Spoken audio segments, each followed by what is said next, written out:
What's up, everybody? Welcome to Podcast Now Plus. I'm Alex, and this week I want to talk about the new gameplay that is out for Little Hope. Now, I'm going to try to play this on the screen. Hopefully, nothing happens to it in terms of it getting taken down or anything like that. I do fully want to give Serial Killers credit for this. He has posted this online. I'm doing nothing more than just using the video he's using and just providing my commentary over it. But again, hopefully, nothing happens in terms of like Supermassive Games taking it down or anything. If they do, I guess that's totally cool. But I want to talk about my thoughts about this. I want to talk about the concerns I still have about this game and go from there. So the gameplay is only like 5 minutes long. You may actually see it repeat depending on how long I talk.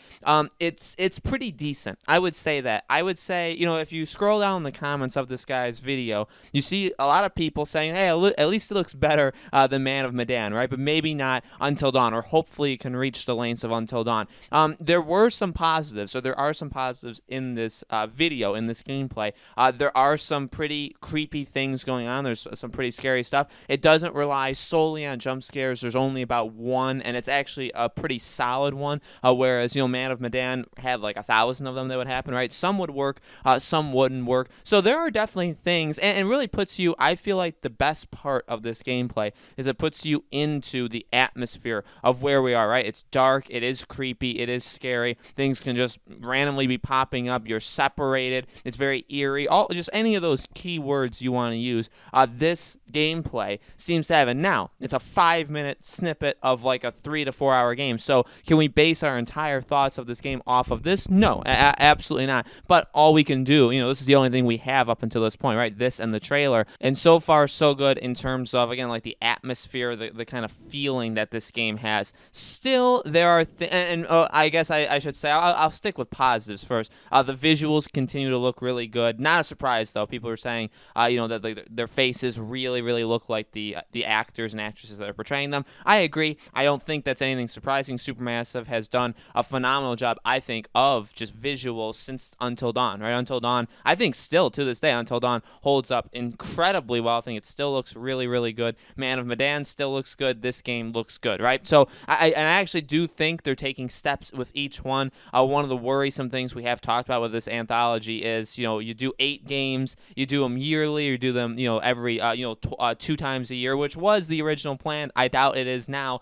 But how does that affect how the game acts? How does that affect things like repetitiveness? And in this case, how does it affect graphics? It seems like they're still taking moderate steps from each game, still making the next game seem a little bit, visually better. So again, a lot of good signs. There are definitely some good signs here. Now the negatives. I still think the actors, and especially the phrases that they're using, the actual just the words they're saying to each other, right? The dialogue, I think it's incredibly messy, and that does worry me.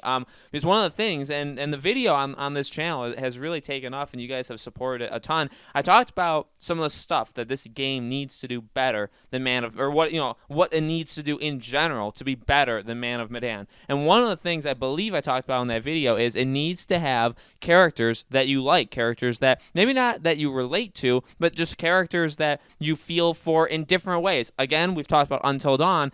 Some of those characters are supposed to be kind of unlikable and are supposed to be kind of brat-like, right? These characters are designed in that way, and that was at the same time, that was part of the reason why we loved them, right? That was literally part of the reason. So they nailed what they were going for. And then again, so I guess it does depend on, do you want us to like them? Are they supposed to be acting this way? Again, we only have so many minutes to kind of go off of, and maybe some of these characters are supposed to act this way, but obviously we only got really 2 main characters in terms of the teacher, Angela, and the, the student, I guess, Andrew. And, they paired these 2 together. Obviously there's like John, and like you have to keep up with him. I'll tell you this though, I'm not in love with these 2 characters. Now it's only 5 minutes. It's a 4 or 5, however long the game is. I doubt it's probably much more than 4 hours though. It's only 5 minutes of it. We've seen the trailers too. But I'll be again flat out honest, because I want this game to be good. At the end of the day, any criticism I have also, by the way, guys, I want this game to be as good as it possibly can be. And so any criticism is only aimed kind of at love, right? I want the game to be as good as it it can. So I'll be honest with you, I don't like these two characters at all. I think they're kind of flat. I don't really like how they're acted. And I even saw people in the comments too say, like, they say some weird stuff, especially Andrew says some really weird, like, when you answer. Now, yes, there seems to be more dialogue options and, like, it goes back and forth more often than Until Dawn and Man of Medan, which is good, right? You can kind of control the conversation a little bit more. That is definitely something that's a cool thing, and that you could tell that's kind of an addition. You know, like they're adding it onto it, which again is fine. But like their delivery of it, I don't like. He says some of the phrases not as if a human would say it. Like, I don't know who wrote these phrases. He says some of them maybe like literally they're correct in terms of the verbiage, like of how he's actually saying it, but like it doesn't come off how an actual human being would say words. And you know, you could just say, again, you could say, okay, well, it's 5 minutes, it's not enough to go on, all that kind of stuff.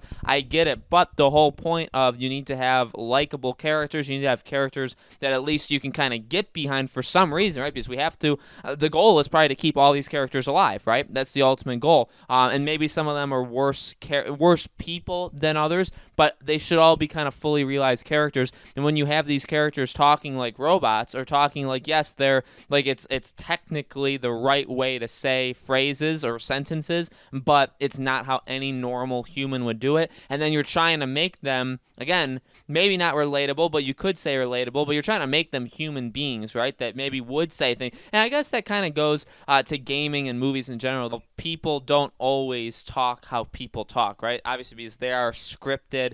They just go like straight, right? They don't kind of stutter like I just did, stuff like that. So I understand it, but at the same time, that is something I think really, like, before I even looked at the comments that were also calling out, especially Andrew's like words that he was using, I even noticed in one of the phrases he used, it was like, yeah, why just, like, you're being very punctual and you're saying in a really weird, like, robotic way that no real person would ever say. And I don't know, it just kind of takes away from his character. So I would say, again, the pros of what we saw here were overall the kind of atmosphere, right? The eeriness that was around there, maybe the more dialogue choices, the graphics, those were all positives. The negatives was still the characters. And I think that's honestly, that could be the biggest thing. These characters need to be good. They cannot be, the characters of Man of Medan were very subpar. They were the weakest part, I would say, of the entire game. That and the fact that they kind of squandered the potential of like the horror that they had there. Besides that, I think the characters were the worst part of Man of Medan. And I think in Until Dawn, the characters were one of, if not the best part. So really, these games do live or die based off of the characters, and this game, hopefully, the other three are solid enough, or hopefully, again, this was just a bad 5-minute stretch with these two characters, and they'll be better in the base game. But guys, let me know in the comments below, what do you think? What do you think about the gameplay? What were some of the positives? What were some of the negatives? When do you think this game is coming out? Let me know all of your thoughts in the comments below. Make sure you guys subscribe to this YouTube channel. Hit the bell icon so you guys know when all these videos go up. And thank you so much for watching, guys. I truly appreciate it. I do a new video on this channel every single day, and so I hope to see you guys all in the next video.